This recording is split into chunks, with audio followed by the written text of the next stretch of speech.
Hello, friends, and welcome to episode 17 of Exciting Tables and Words about Human Personality. My name is host Eric. I'm the host of Talking with Famous People and also the author of Exciting Tables and Words about Human Personality.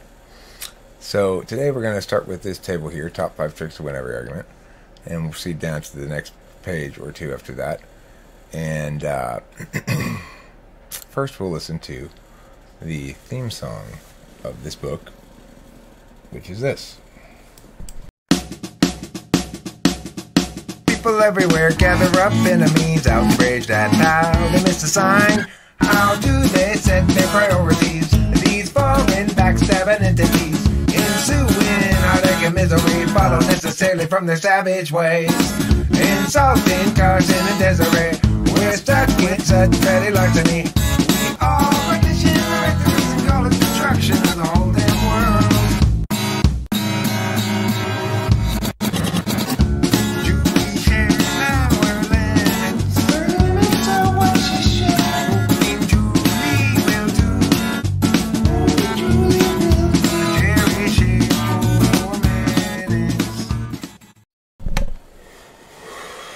Hello and welcome back. Top 5 tricks to win every argument. The following table presents habits and methods that elite debaters consistently use to win rounds. While the information herein comes from highly technical top-level competition flow debate, these tricks are just as effective and as determinant in street argumentation. Which is to say, internet argumentation, but usually. Framework. I begin with the assumption that some disinterested third party or parties are there to observe and draw conclusions regarding the winner and loser of the debate, and I further assume that your goal is to win the debate in the eyes of that third party, rather than to convince your opponent, for example, or to attain a commitment or to act. Alright, so your fifth place trick. Reject and provoke rewordings. Aft defense strat, it's a neg offense strat, but either way, on neg you're going to try to provoke. I mean, either way, it doesn't matter which side you're on, really. Answering CX questions, asking CX questions, answering ATs, a lot of context in which you could do this. Explanation. Perhaps the first step sequentially in attacking a given case is to turn what your opponent says into something else. Don't agree to rewordings and get your opponent to do so. I like cheese. So, you're saying you like a dairy product that is made from milk and just made hard or more solid by the addition of, say, a calf stomach enzyme. Well, I'm just saying I like cheese. But cheese is a dairy product, right? Well, I'm not saying I like dairy products, though. I'm saying I like cheese. You're preventing rewordings, because that's how people get from point A to point B in argumentation. Fourth, impact against frames. When extending, when making ATs, when weighing, and when impact against frames means reference back to the framework, implicit or explicit. People are, and by referencing back it'll become explicit. People often are well into an argument before they realize that there's a lack of shared units in which the respective merits of two piles of impact can be hashed out. So, what you want to do there is go, okay, well, we agreed to define this as meow, and according to that definition, your point here doesn't stand because of whatever. So it's basically referencing back to definitions and criteria. We decided that we were going to decide this issue on who presented the more healthy alternative. But that means that this point you made doesn't count because it's not about health, for example. It's impacting against frames. Third trick. Repeatedly crystallize. As a way of flow packing, as a way of prefer our frameworking. Continually revisiting what has been already said, restating it, and saying what that means provides the elite debater the approach by which he can repurpose and define that which has already happened. I want to remind you, my opponent said in his second speech, blah, blah, blah, blah, or my opponent made the following statement, and that he has yet to disavow himself of it. People can kick arguments. There's nothing wrong with somebody going, okay, I kicked that argument. But if your case is predicated on winning a certain argument chain, then obviously you can't kick it and win. So, You have to, some you can kick and still win, some it's not possible to kick and still win. Regardless, you want to repeatedly crystallize. Here's what's happened so far, and here's why I'm winning, and here's what you need to do to win, set burdens and stuff, right? Milk reciprocal burdens. Strategy to make AT, strategy to make AT-ATs. That's answer twos and answer to answer twos. But if we use my opponent's reasoning to justify matters like the one before us today, then horrible atrocity X would be justified, and we all know that's not cool. That's what you might say, milking reciprocal burdens, but basically saying, which says, if we can use your reasoning, your kind of argument on your side, then I have to be able to use it as well, or else it's not meaningfully an argument. And we're not really meaningfully doing argumentation because only you can make certain kinds of arguments. And the first number one rule in debate, as far as I'm concerned, is turn, don't counter. Always try to turn. Always try to frame things so you can turn. Counters say, no, you're wrong. Mitigators say, well, sort of, but not as much as you say. Disads say, okay, but also this bad thing. Alts say, maybe, except this other thing is better. And exclusive. Turns say, you got a TD in the wrong end zone, that's 7 points for me. So that's the explanation of different kinds of rebuttals, basically. A lot of people, when they first start debate, a lot of kids, when they first start debate, they just disagree with everything. If somebody goes, we should save the lives of these Iraqi people so that, because saving lives is good, they'll go, no, we should not save the lives of those Iraqi people, and no, it's not a good idea to save lives because we need overpopulation. Do some shit like that, you know. But no, you go, okay, well, if in fact that is the criterion in which we're going to judge this argument chain, then you're going to vote for me because your thing doesn't actually save lives, it costs lives. Or because your thing may save lives in the short term, but long term, or may save Iraqi lives, but it's going to cost Saudi Arabian lives, or whatever, you know. So, turns. Turns are important. Okay. Like for the lives one, there's two kinds of turns. You could say, it doesn't actually save lives, it loses lives, in which case that's a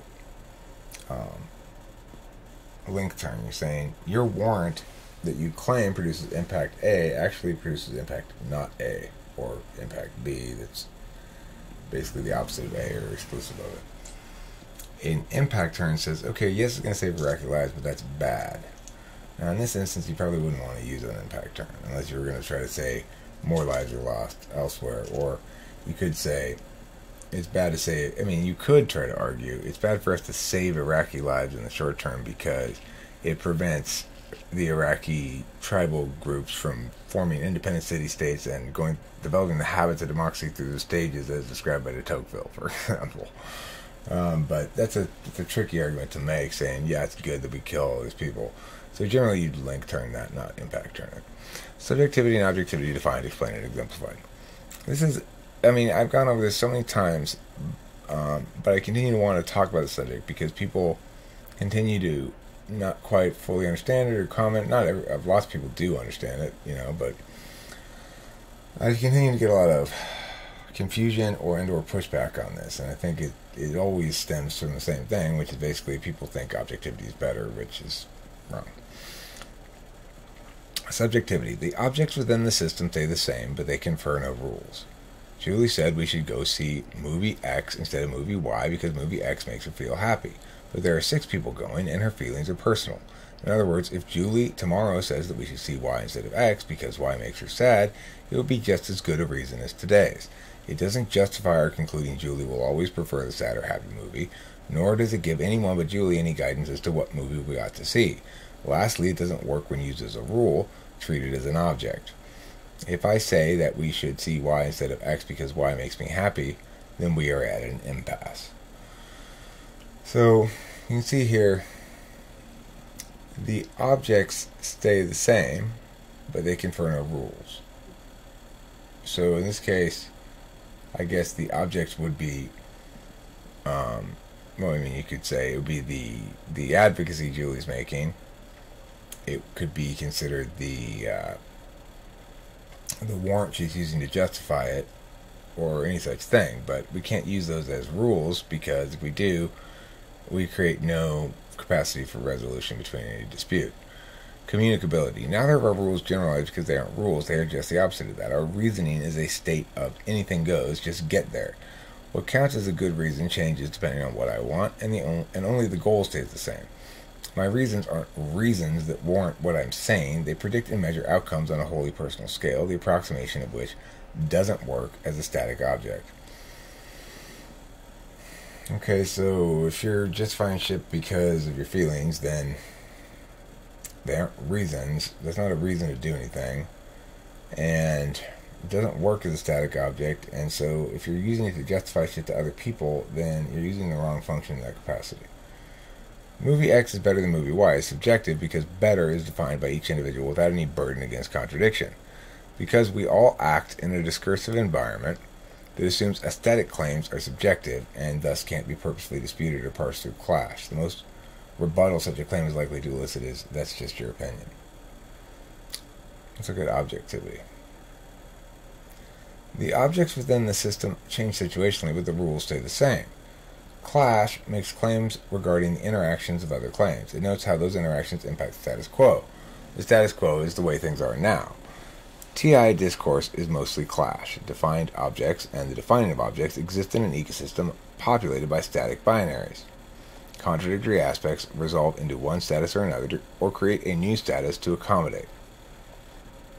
What? Bob, you're supposed to help me Saturday morning. But how can you, since you just said you'd be in Fresno Saturday afternoon? Oh, sorry, I can't help you Saturday. Or, don't worry, I'll cancel Fresno. Or, I can both help in the morning and make it Fresno by afternoon.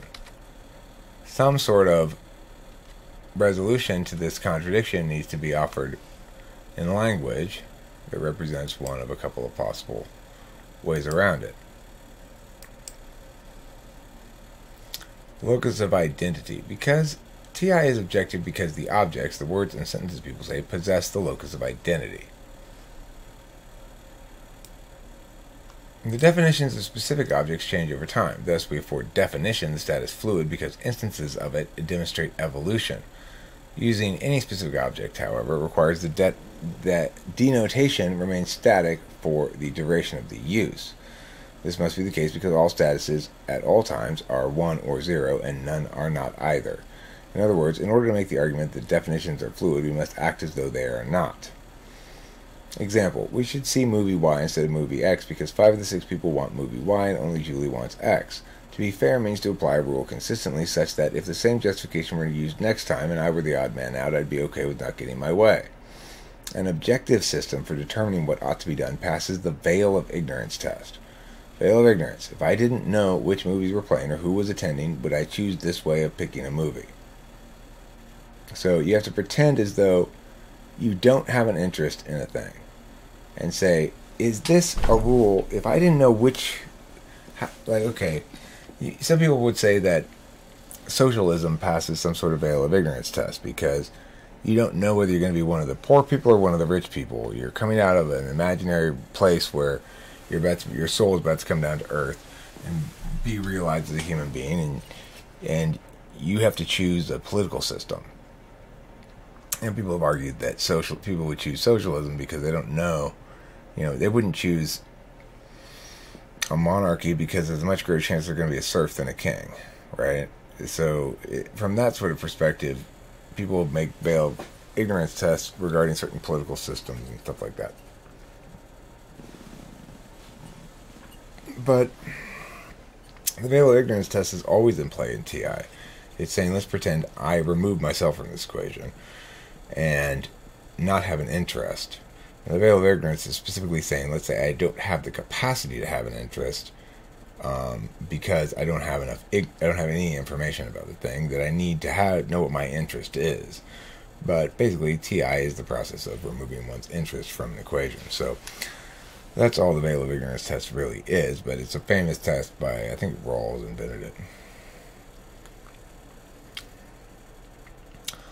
Introverted and extroverted judging functions do different things. If I in TI, Legitimize and motivate preferences by comparing against a private standard. Just because it's private doesn't mean it's not universal, okay? Because TI's is, FI is.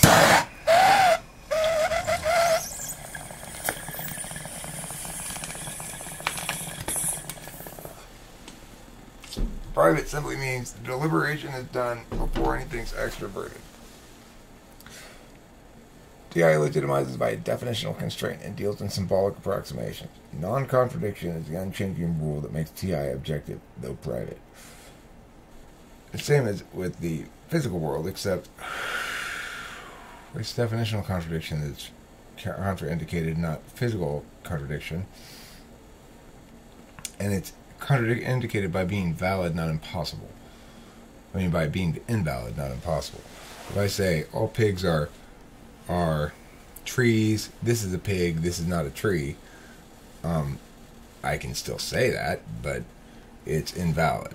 Whereas I can't actually have something both be, like, say, here right now and at Denny's right now at the same time, the same thing, the same space and context. It just can't be.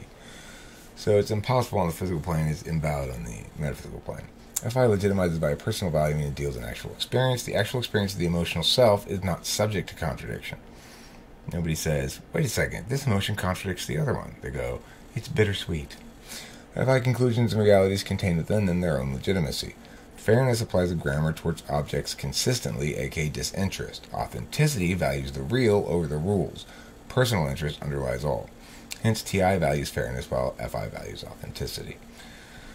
Extroverted judging functions, which really shouldn't be called extroverted judging functions, which really should be called interface functions, but for the sake of using the common parlance, FE and TE each behaves as an action, knowledge, and judging function. They drive the planning of actions, expressed as behaviors by the perceiving function nearest the top of the stack.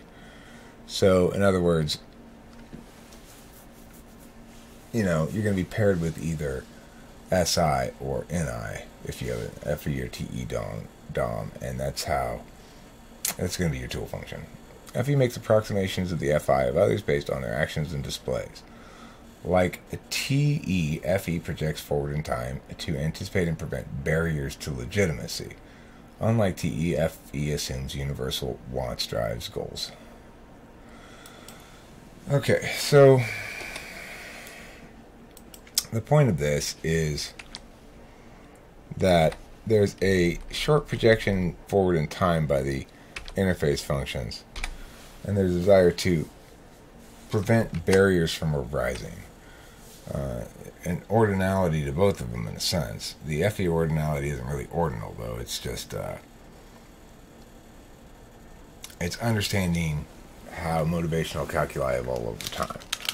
TE is actually ordinal, and it's saying, okay, we better not do this, because if I do this now, I'm just going to have to take it off later again and put this other thing, because this has to go first. They drive the planning of actions, expresses behaviors by the perceiving function, nearest the top of the stack, then the tool function. FE makes approximations of the FI of others based on their actions and displays. So it renders everybody else's actual feelings into words like, doesn't like me, mad, thinks I'm dumb, whatever. Like TE, FE projects forward in time to anticipate and prevent barriers to legitimacy. Unlike TE, FE assumes universal wants. I already read that whole thing. I just read it twice for no reason. The contraindicative natures of FE and TE. TE is the bridge between SE and FI. It comes between itching and scratching. FI knows the itching part. TE determines how to scratch. SE executes the course TE indicates when NI tells it to. FI knows what the TE user wants. The unmovingness of that FI goal is a necessary precondition of TE's utility. So that want has to be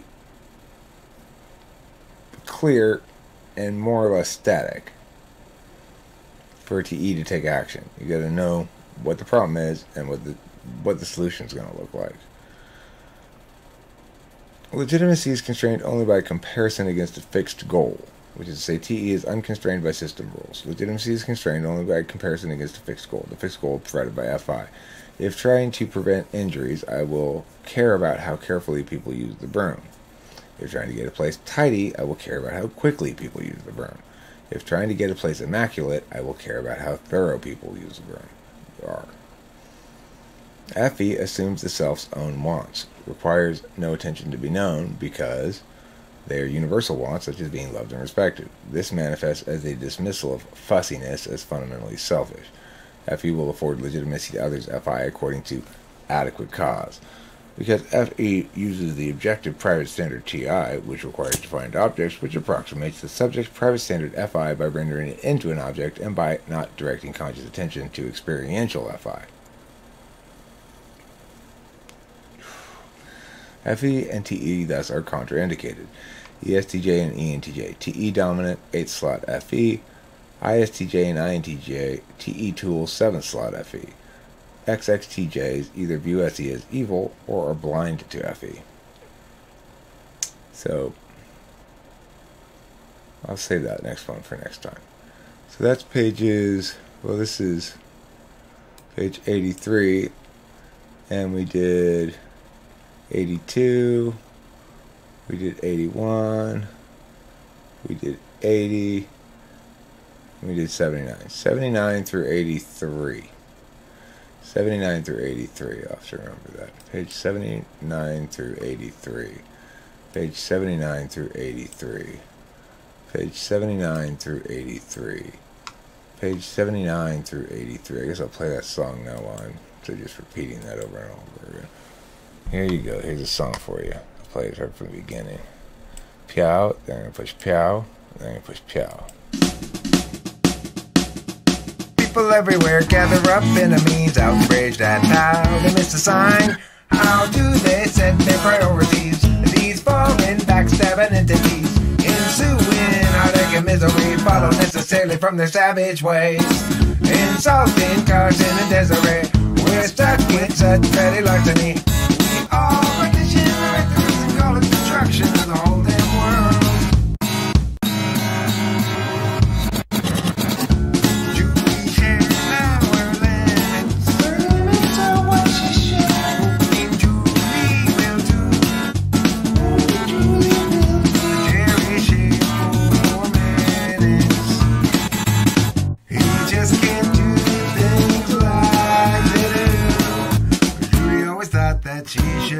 To when she had the chance to buy. Julie soon forgot about soon and not, although she outrecalled. People everywhere gather up enemies, outraged at how they miss a sign. How do they set their priorities? These foreign backstabbing entities, ensuing heartache and misery, follow necessarily from their savage ways. Insulting Carson and Desiree, we're stuck in such petty larceny. We all